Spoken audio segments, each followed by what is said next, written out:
Tout un message ce matin, je crois. En fait, j'en suis certain, persuadé. Est-ce qu'il y en a qui ont déjà vécu de l'ennui spirituel?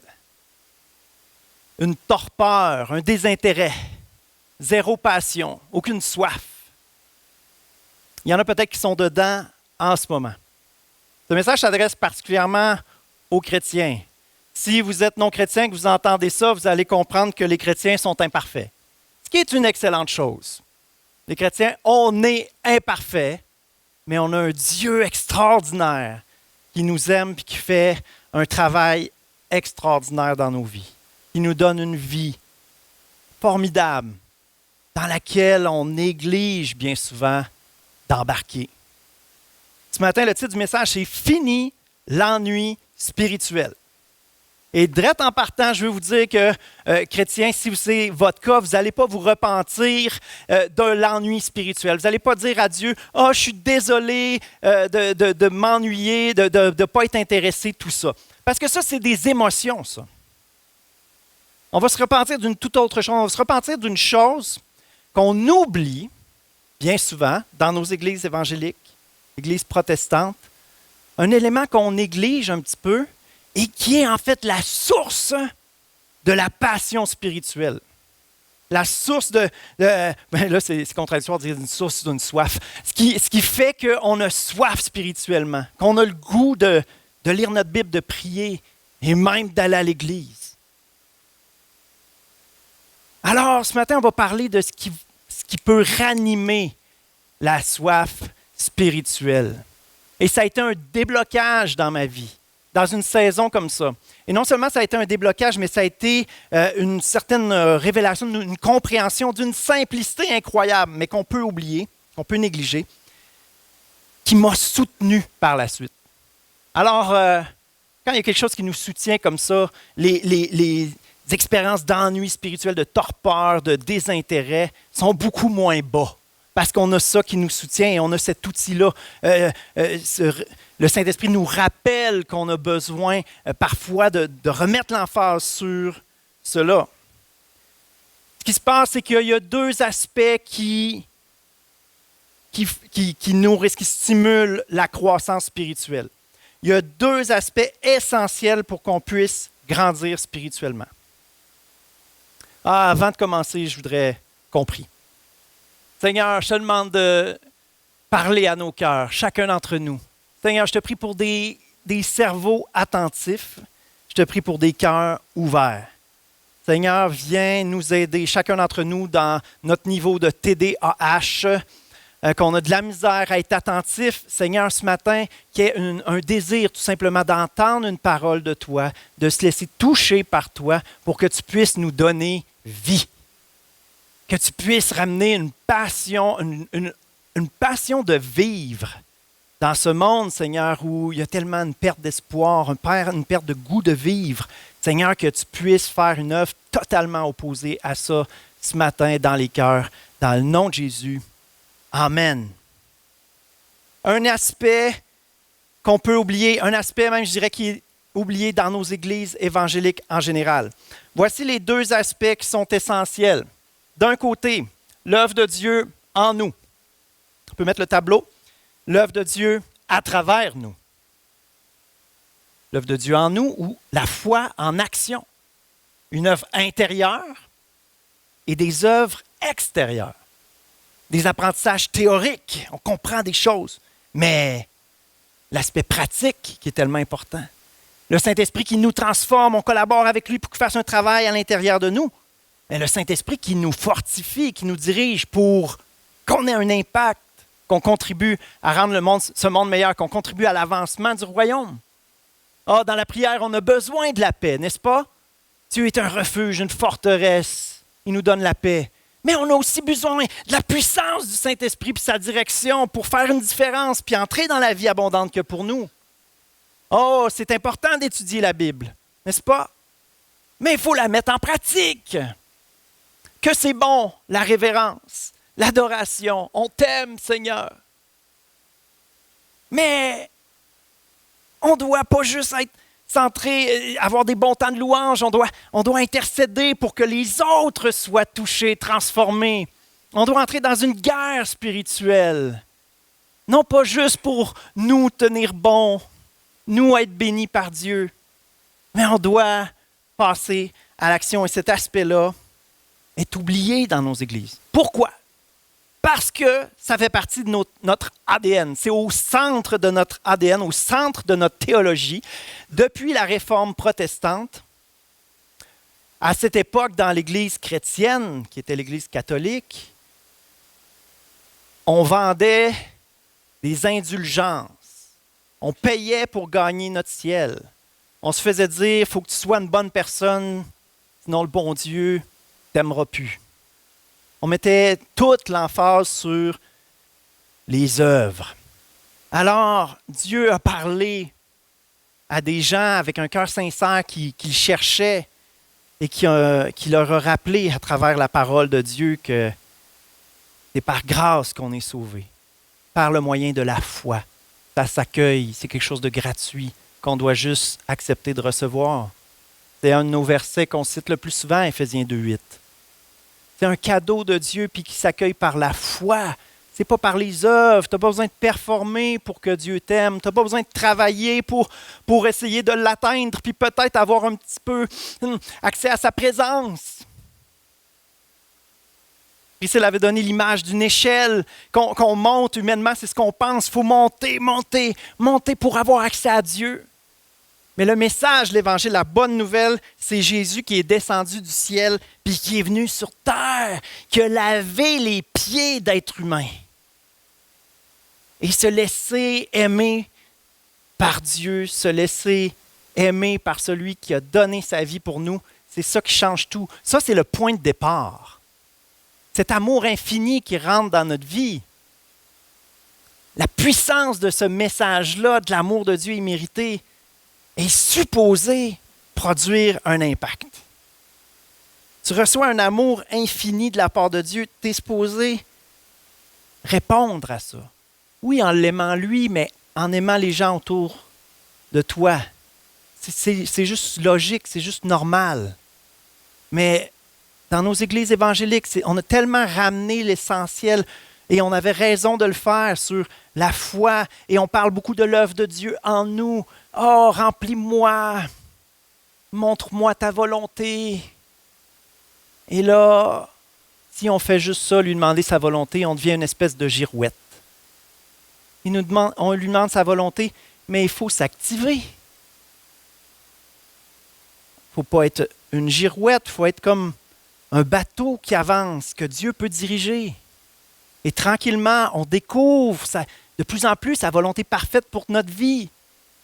On a besoin de saisir des versets comme « Tout ce que ta main trouve à faire, fais-le. » C'est quoi que tu veux? C'est quoi ta volonté? Aime ton prochain. Y a-t-il des prochains autour de toi? Faites quoi? Tu sais, à un moment donné, à gauche, à droite, décortiquer ta volonté parfaite pour ma vie. Mais là, on va faire des tests psychologiques, des tests pour savoir qu'est-ce que Dieu veut pour notre vie. Puis c'est bien de faire ça. On apprend à découvrir quelle créature unique on est, puis comment Dieu va nous utiliser. Puis c'est pas mauvais. Sauf que, à un moment donné, il faut s'activer. Sinon, on tourne en rond.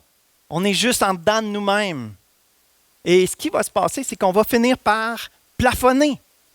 On a besoin des deux aspects pour grandir.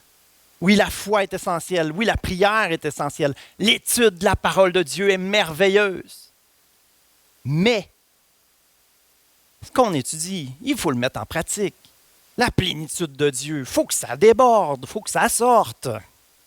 J'aime tellement cette image-là. Un réservoir d'eau qui reçoit de l'eau, mais que ça ne bouge pas, ça devient un marécage. Il faut que l'eau circule et passe. Des fleuves d'eau vive couleront. Dieu reste source et ça se déverse à travers nous. Pas juste pour rester en dedans de nous. Les deux sont essentiels. Dans nos églises, on va mettre l'emphase beaucoup sur l'œuvre de Dieu en nous. Et Jacques, le frère de Jésus qui a écrit l'épître de Jacques, s'est rendu compte à un moment donné dans l'Église que, OK, là, les chrétiens, oui, la foi, l'œuvre de Dieu en dedans de vous, c'est essentiel, c'est vrai, mais là, il y a un problème, là. Comment ça produit rien? Si tu as la foi en un Dieu plus grand que l'univers qui t'aime à l'infini, c'est supposé changer quelque chose.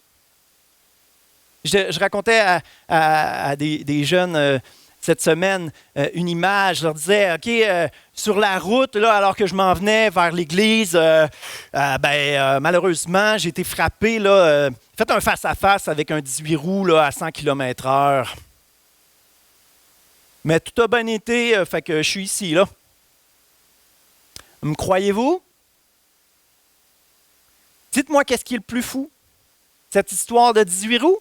Ou le Dieu plus grand que l'univers qui m'aime à l'infini m'a rentré dans le cœur?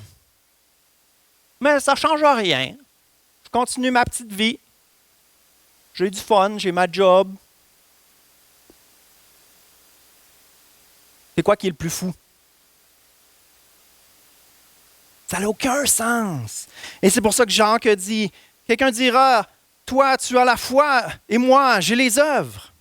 Montre-moi ta foi sans les œuvres, et moi, c'est par mes œuvres que je te montrerai ma foi. J'ai la foi en Dieu, puis ça produit quelque chose. Dieu fait une œuvre en nous, et ça prépare une œuvre à travers nous. Dieu fait une œuvre en nous, et ensuite Dieu fait une œuvre à travers nous. La foi en action. Contribution à l'avancement du royaume de Dieu. Les deux sont essentiels. L'œuvre de Dieu à l'intérieur de nous est supposée et doit produire des œuvres à l'extérieur de nous. Comme à l'école, on apprend la théorie, mais on va en stage. Et alors qu'on se met en pratique, on continue d'apprendre.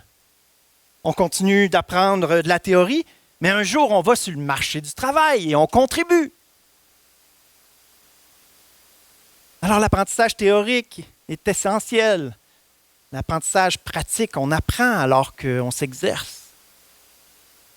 Ça fait du sens et de plus en plus, on devient capable de faire une grande différence.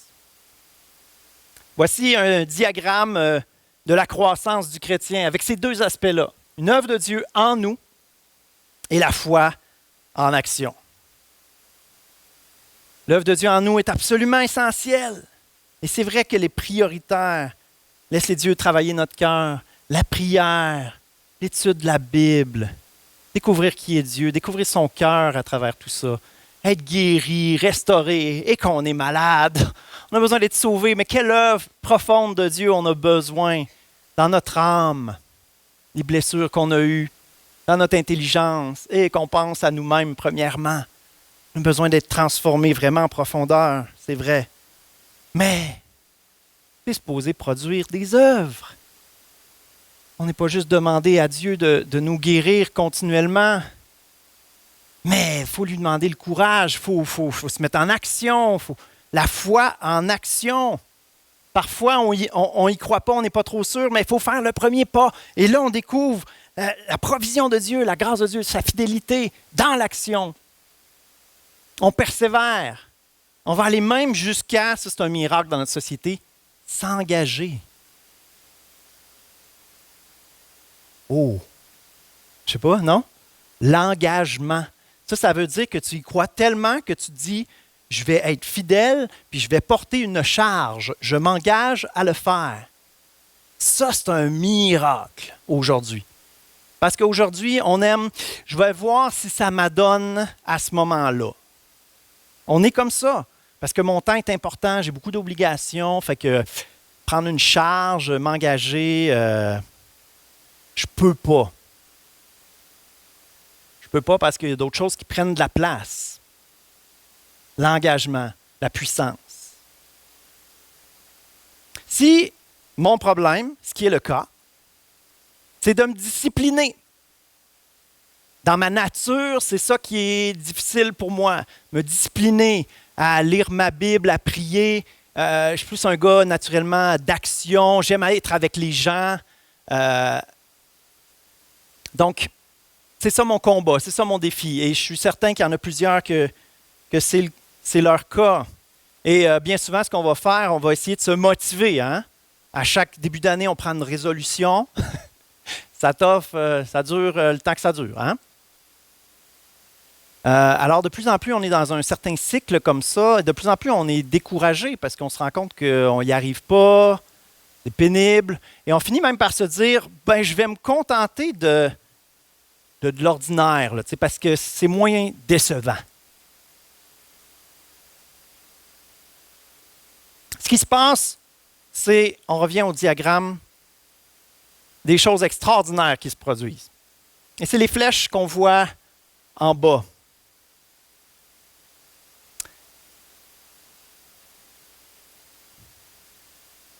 Mon défi, c'est la discipline. Et c'est le cas de plusieurs, j'en suis certain. Mais là, je me dis, OK, go! Pas go, je me mets à lire ma Bible 1 heure à chaque matin, prendre un temps tout seul avec Dieu, 2 heures. Non. Pas pour cette fois-ci, OK? Je dis pas que c'est pas important, mais je dis, OK, à partir de demain matin, go, j'essaye un petit peu d'être comme Jésus, d'aimer les gens, de faire ce que Jésus ferait. OK? J'essaye. Demain matin, j'essaie ça. Voici ce qui se passe. Dans le courant de la journée, si je veux faire ce que Dieu veut que je fasse, qu'est-ce que je vais faire? Je vais lui demander ce qu'il veut que je fasse. Ça s'appelle quoi, ça? Ça s'appelle de la prière.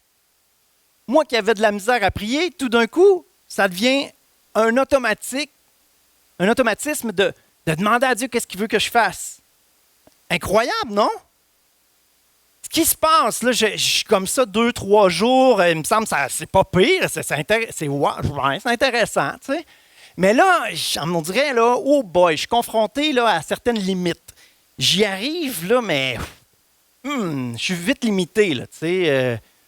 J'aime les gens, là, mais barouette, on décevant des fois, puis ça prend du courage aussi, ça ne me tente pas tout le temps. Fait que qu'est-ce que je fais? Ben là, je m'en vais dans la prière, je demande à Dieu, hey, j'ai vraiment besoin de toi, il faut que tu me transformes, faut que tu me changes, qu'est-ce que tu veux faire? C'est quoi mon problème en dedans de moi, là? Tu sais, agis, je veux devenir comme toi. Fait que qu'est-ce que je suis en train de faire en ce moment-là? Je suis en train de prier! Voyons, qu'est-ce qui se passe avec moi?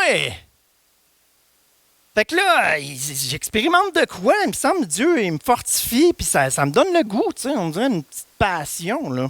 Fait que je continue, tu sais. Là, ce qui se passe, c'est qu'en essayant d'être comme lui, puis en étant fortifié par lui, je le vois à l'œuvre. Puis il est hot, Dieu. Fait que, qu'est-ce que je fais? Je veux le connaître plus. Fait que là, j'ouvre ma Bible, je check dans les évangiles comment Jésus y agissait. Hein, il est hot. Ben voyons donc qu'il faisait ça. Voyons donc qu'il agit de même. Hein! Il est incroyable. Qu'est-ce que je suis en train de faire? J'étais en train de lire ma Bible. Ma femme a dit, qu'est-ce qui se passe avec toi? Je ne sais pas, parce que tu te dis, je ne sais pas si ça va durer. Là. Le pasteur, il m'a donné un petit encouragement de donner une chance à Jésus, d'un petit peu plus m'activer. Fait que, je ne sais pas. Tu sais, moi, j'ai toujours des fois un petit peu lu ma Bible. Tu ne me voyais pas. Je le faisais dans mon lieu secret. Très secret. On ouvre notre Bible tout d'un coup avec passion parce qu'on découvre Dieu. Et là, une autre chose qui se passe, il y a des gens qui me posent des questions. Oh, excellente question. Je vais aller chercher des réponses. Fait que j'ouvre ma Bible. As-tu des réponses, Seigneur, pour ça? Qu'est-ce que je suis en train de faire? Je suis en train d'étudier ma Bible. Je n'ai jamais fait ça de ma vie. Puis là, pire. Je me dis, hey, peut-être que mon frère, il me semble qu'il n'est pas pire, lui. Il m'a allé demander.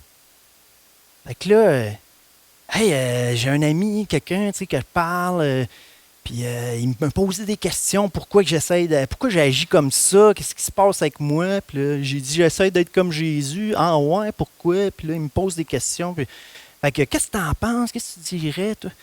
Mais qu'est-ce que je suis en train de faire? J'étais en train de vouloir vivre l'Église, des relations avec des frères, des sœurs. J'ai toujours haï ça, l'Église. Moi, c'était une corvée épouvantable. Le réveil qui sonne. Il a beau sonner 1h30 plus tard le dimanche matin que dans la semaine, on dirait je le pitcherais par la fenêtre. Tu sais, il est agressant. Là, tu sais. Puis là, j'ai le goût de voir mes frères et sœurs. Pire, j'ai vu Dieu à l'œuvre, là, puis il était vraiment hot. Fait que, aller le célébrer avec mes frères et sœurs, ça me le tente. Puis là, je vis des temps de louange. Ouais, voyons, comment ça, j'ai une joie de même. Comment ça, je suis content de célébrer Dieu. Moi, je regardais ceux qui étaient énervés, puis je me disais, c'est du fake. Ou ce dimanche-là, en fait, j'étais dans une petite période où je me disais, hey, Dieu, il faut vraiment que tu me travailles. Fait que là, je suis dans le temps de louange, puis je dis, Seigneur, transforme-moi, agis en moi. Puis là, je suis dedans, là, tu sais. Mais mon corps, on dirait, il se fait tout seul. Ce que je faisais jamais avant, on dirait là, ça vient naturellement. Qu'est-ce qui vient de se produire? Alors que j'ai donné une chance de peut-être essayer d'être comme Jésus un peu plus concrètement, d'aimer les gens autour de moi, d'agir comme ce que Jésus ferait. Qu'est-ce qui s'est passé? La prière est devenue nécessaire. Je suis à l'écoute de Dieu, je veux qu'il me transforme. La lecture de la Bible est devenue passionnante. Je découvre Jésus, puis je veux des réponses. Puis l'Église est devenue vraiment intéressante. J'ai le goût d'encourager mes frères, mes sœurs, j'ai besoin de leur sagesse, c'est le fun d'échanger avec eux, puis j'aime même les temps de louange. Moi qui n'avais jamais de passion spirituelle, de soif spirituelle, c'était à zéro, alors que j'ai même pas essayé de me fouetter pour être motivé.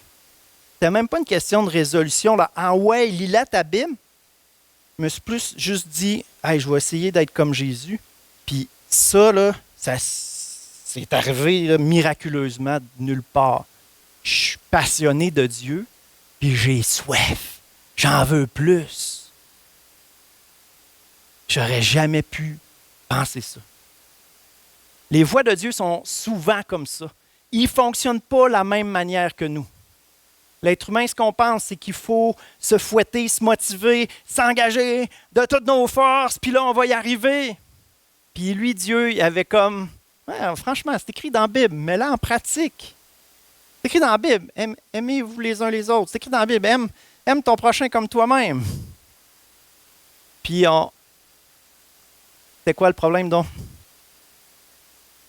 On pensait juste à notre foi, puis l'œuvre de Dieu en dedans de nous. On avait oublié qu'il fallait mettre la parole en pratique, qu'il fallait mettre notre foi en action. Pourquoi on n'essayerait pas ça un petit peu plus? On ne sera pas sauvé. On n'est pas sauvé par nos œuvres, on est sauvé par la foi. Mais on est transformé, puis on grandit spirituellement, puis on découvre la vie abondante que Dieu a pour nous, la mission qu'il a pour notre vie. On le voit à l'œuvre, pas juste quand on étudie la Bible, mais quand on met notre foi en action. Puis pour vrai, on a mis l'accent à fond la caisse dans les 4 dernières années et demie.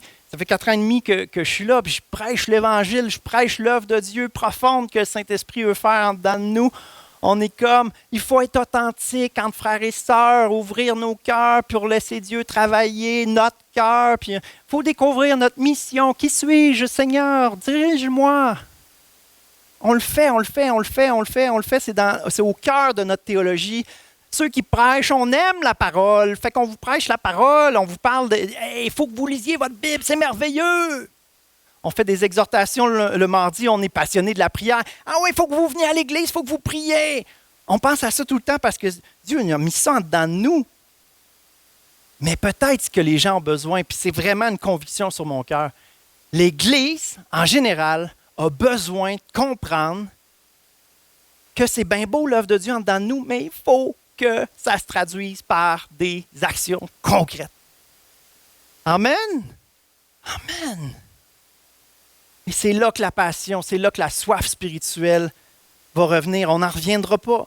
Je le dis avec conviction parce que je l'ai vécu. Puis je le dis avec conviction parce que Je suis certain que c'est ça que Dieu a déposé dans mon cœur, puis vraiment dans notre cœur, parce que le Seigneur l'a confirmé à travers tellement de personnes, tellement de façons. Pour moi, c'est une évidence, c'est clair comme de l'eau de roche, c'est certain. C'est ça que l'Église a besoin comme message pour passer à une autre étape.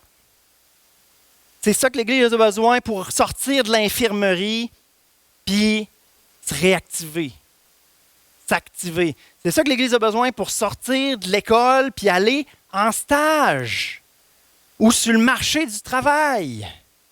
Et c'est là que tout l'apprentissage prend sens, puis c'est là qu'on continue d'apprendre. Dans l'action, les deux vont ensemble. Maintenant, la question qui tue, pourquoi c'est faire qu'on ne le fait pas? Pourquoi est-ce qu'on ne s'active pas plus? Comme je disais, c'est tellement évident, hein, le verset 1 Jean 4, 21. Voici le commandement qu'il nous a donné. Celui qui aime Dieu doit aussi aimer son frère ou sa sœur. Il n'est pas juste question de l'Église, si vous lisez 1 Jean 4, vous allez voir qu'il est question de tous les êtres humains. Les créatures merveilleuses que Dieu a faites à son image, Dieu veut qu'on les aime, qu'on apprenne à les voir comme lui les voit, avec son image en dedans d'eux qui a besoin d'être restauré, qui a besoin d'être appelé à l'existence. Dieu veut qu'on aime notre prochain. C'est tellement simple, hein? Mais pourquoi on ne le fait pas plus? Et je veux qu'on regarde ensemble un exemple biblique, l'exemple de Pierre. S'il y a un apôtre qu'on connaît, c'est bien lui. Il fait partie du trio Pierre-Jean-Jacques. C'est lui qui a marché sur l'eau, c'est lui qu'on a le plus d'anecdotes, disons, dans la Bible. Et on va aller à ce moment de sa vie après la mort et la résurrection. Donc, après qu'il ait renié le Seigneur 3 fois. Ça, à ce moment-là, il tombe au plus bas, là. Quand on parle de découragement, quand on parle de se sentir disqualifié, quand on parle de vouloir abandonner, jeter la serviette, c'est ça, là. Il est là, là. Pierre est exactement dans cet état-là. Ça ne vaut pas la peine. C'est pas pour moi. Pour toutes sortes de raisons, on peut se sentir disqualifié, on peut croire que la vie que Dieu veut pour nous, c'est bien joli, mais ça ne se réalisera pas ben dans ma vie. Et Pierre est exactement là, à ce moment-là. Et voici ce qu'il va dire dans Jean 21, 3. Simon-Pierre leur annonça, « Je vais à la pêche. »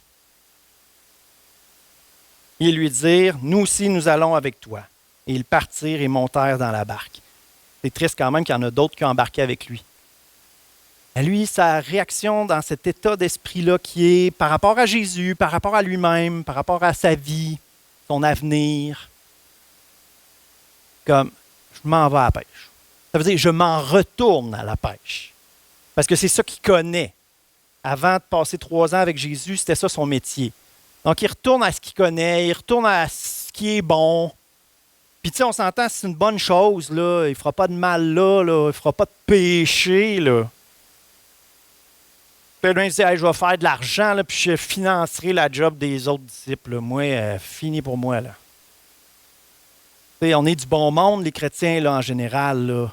On ne se pitche pas nécessairement dans des débauches terribles quand on se sent pas super, hein? On fait des bonnes choses, comme Pierre. Je m'en vais à la pêche. Il se sent disqualifié, il a renié Jésus. Puis je crois que ce qui se dit là, c'est quelque chose qu'on s'est certainement dit à certains moments. Ce que Dieu veut pour moi est trop compliqué.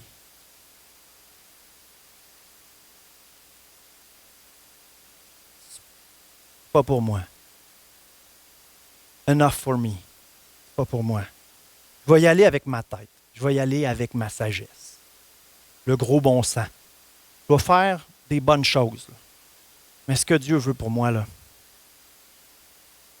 ça sera peut-être pour plus tard, on verra. Et je crois que l'appel aujourd'hui, c'est arrêtons de chercher à faire juste des bonnes choses. Et prenons la décision, là.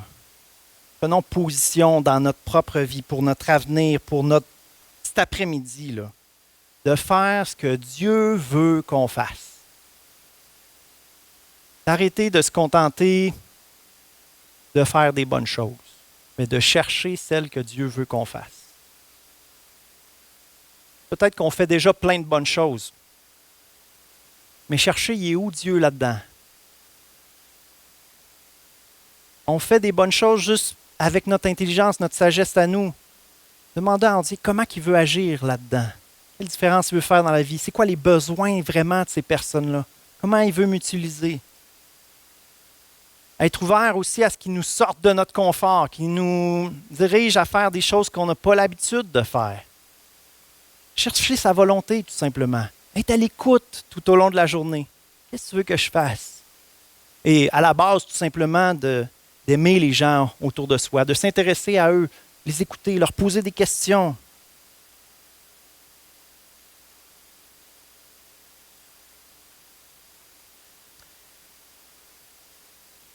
Qu'est-ce que Dieu fait? Qu'est-ce que Dieu a à dire à quelqu'un qui est dans cet état d'esprit-là? Jean 21, 17. Jésus lui demanda une troisième fois. Simon, fils de Jean, m'aimes-tu? 3 fois qu'il pose la même question. M'aimes-tu? Pierre fut attristé de ce que Jésus lui avait demandé pour la 3e fois, m'aimes-tu? Il répondit, Seigneur, tu sais toutes choses, tu sais que je t'aime. Jésus ajouta, prends soin de mes moutons. Et on peut être là. Je fais des bonnes choses, je fais le mieux que je peux, je vis bien ma vie, tu sais que je t'aime, Jésus, là, je vais à l'église tous les dimanches, puis tu sais, je fais du bien. Mais Jésus le ramène à sa mission pour sa vie, à Pierre. Paie mes brebis, prends soin des bébés chrétiens, prends soin des enfants de Dieu, prends soin de ceux qui se tournent vers Dieu. Accompagne-les, aide-les. Tu n'es pas appelé à la pêche puis financer le ministère, tu es appelé à le faire. Et là, tu fais ce que tu penses être bon, tu fais ce qui est facile. Tu fais ce que tu connais, mais tu sais que j'ai d'autres choses pour toi. Et notre premier amour, on dit souvent ça, revenir à notre premier amour, puis on se demande des fois qu'est-ce que c'est, parce qu'il me semble que le premier amour, il est un peu frivole, émotionnel. Mais notre premier amour, là, ce qu'on fait quand on est follement en amour, c'est qu'on ne se pose pas de questions, puis on fait ce que Dieu veut qu'on fasse. On ne se pose pas de questions. Je vous donne un exemple. Comme chrétien, on est dans la salle. Le message nous parle quand même. Le pasteur dit, OK, avancez-vous ceux qui veulent que Dieu fasse vraiment quelque chose en profondeur, qui continue de parler à votre cœur, que le Saint-Esprit scelle ça dans votre cœur. Et là, ah Seigneur, tu veux-tu vraiment que j'y aille? Ah, je pense que non. Quand on était bébé chrétien, notre premier amour, il disait juste, moi je veux rien manquer de ce que tu as pour moi. J'y vais en courant. C'est ça, pas se poser de questions. Moi, je veux tout ce que tu as pour moi. Je veux prendre tout ce que tu veux me donner. Tu as des ressources infinies. Je ne te volerai pas. Tu ne seras pas pauvre après que j'aie pris ce que tu as à me donner. Je comprends qu'il ne faut pas se gêner. Fait que je prends tout ce que tu as pour moi, puis je sais que tu vas me donner la vie abondante. Tu vas m'amener sur le chemin de la mission que tu veux pour moi, le chemin de la vie pour moi. Puis Seigneur, je ne veux plus être tiède, je ne veux plus vivre une vie chrétienne ordinaire. Tu n'es pas un Dieu ordinaire. Tu es un Dieu passionné, qui nous a aimés passionnément, qui nous aime à l'infini. J'aimerais qu'on ferme les yeux en terminant, puis juste qu'on prenne un petit peu le temps de laisser le Saint-Esprit examiner nos vies, juste le dire devant le Seigneur. Seigneur, c'est vrai que c'est pas juste que je néglige la prière, la Bible, mais je néglige de tout simplement essayer d'être un peu plus comme toi au quotidien. C'est vrai que je suis moins à l'écoute de ce que tu veux que je fasse. C'est vrai que j'y vais avec ma sagesse. je fais des bonnes choses, je ne suis pas un mauvais gars, je ne suis pas une mauvaise fille, je ne commets pas des péchés épouvantables, mais c'est vrai que je ne cherche pas ta volonté parfaite pour ma vie à tout moment. C'est vrai que je ne suis pas disposé à faire même ce qui me ferait sortir de mon confort. C'est vrai que je ne suis pas en train d'intercéder pour les gens qui sont dans le besoin. C'est vrai. Et Seigneur, je veux juste recommencer à mettre un pas devant l'autre. Seigneur, je veux ouvrir les voiles de mon voilier, Seigneur, pour que tu puisses souffler dedans puis que je puisse avancer avec toi. Seigneur, je veux croire que les choses que j'ai peur, Seigneur, les vagues, les vents, Seigneur, je vais être comme Pierre, puis Pierre qui était zélé avant de renier le Seigneur, je vais être comme lui. Je vais revenir à ce premier amour, puis je vais marcher sur l'eau. Je ne regarderai pas à la tempête, je ne regarderai pas aux menaces. Je vais regarder à toi, Jésus, parce que ma vie est en toi. Ma vie est avec toi. Ma vie est à avancer vers toi, avec toi, par toi et pour toi, Seigneur Jésus. Je veux que tu sois au centre de ma vie. Au centre de ma vie, Seigneur. Au centre de celui qui dirige chacun de mes pas. Chacun de mes pas. Dès cet après-midi, dès demain matin au travail, Seigneur, je veux faire mon travail pour toi, Seigneur. Pas pour mon boss, pas pour bien paraître, mais pour toi. Du mieux que je peux, avec excellence, Seigneur, en étant ouvert à ta direction. Alléluia. Seigneur, ouvre nos oreilles, parle, tes serviteurs écoutent. Tes serviteurs veulent se mettre en action. Alléluia. Éternel des armées, on met nos yeux sur toi. On fixe nos yeux sur toi pour prendre courage, pour réaliser qu'il y a des victoires devant nous et qu'on le sente en dedans de nous. On va faire des pas de foi. On n'attendra pas de le sentir. Nos bottines vont devancer notre feeling. Que je le sente ou pas, j'avance par la foi, sachant, Seigneur, que tu vas être là pour me fortifier, me diriger. Alléluia, Seigneur Jésus, pour la gloire de ton nom. Ce que je veux, c'est toi, Jésus, dans ma vie. Alléluia.